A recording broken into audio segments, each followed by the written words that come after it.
কি সুন্দর লাগছে না? এমন করে বানানোর জন্য সবার প্রথমে লাগবে আম। তার জন্য আমি এখানে 4টে আম নিয়ে নিয়েছি। আগের দিনের ঝড়ে পড়া আম, তার জন্য আমি 4টে আম ভালো দেখে নিয়ে নিয়েছি। এরপরে আমগুলোকে ছোট ছোট টুকরো করে কেটে নিতে হবে।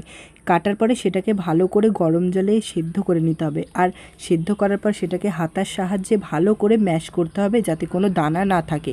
এবং সব সিদ্ধ হয়ে যাওয়ার পরে আমের পাল্পটাকে আলাদা করে নিতে হবে। এরপর সামান্য মশলার জন্য অল্প শুকনো লঙ্কা আর জিরে ভালো করে ভেজে নিতে হবে, ভেজে নিয়ে গুঁড়ো করে নিতে হবে। এই মশলাটা দিলে একটু ঝাল ঝাল এবং খেতেও ভালো লাগবে।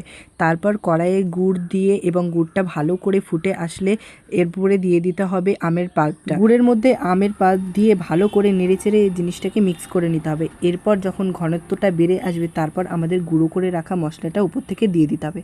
মশলা দেওয়ার পর ভালো করে নেড়েচেড়ে আরও কিছুক্ষণ আমরা ভালো করে ফুটিয়ে নেব। তারপরে একটি পাত্রে রেখে সেটাকে ভালো করে রোদ্দুরে রেখে দেবো। টানা 2 দিন রোদ্দুরে শুকানোর পর রেডি হয়ে যাবে এমন ঝাল ঝাল মিষ্টি মিষ্টি কাঁচা আমের আমশক্ত। তো পরবর্তী ভিডিওতে আমি তোমাদের দেখাবো কাঁচা আম দিয়ে কীভাবে ম্যাঙ্গো ক্যান্ডি বানাতে হয়। তো ভিডিওটি কেমন লাগলো অবশ্যই জানাবে।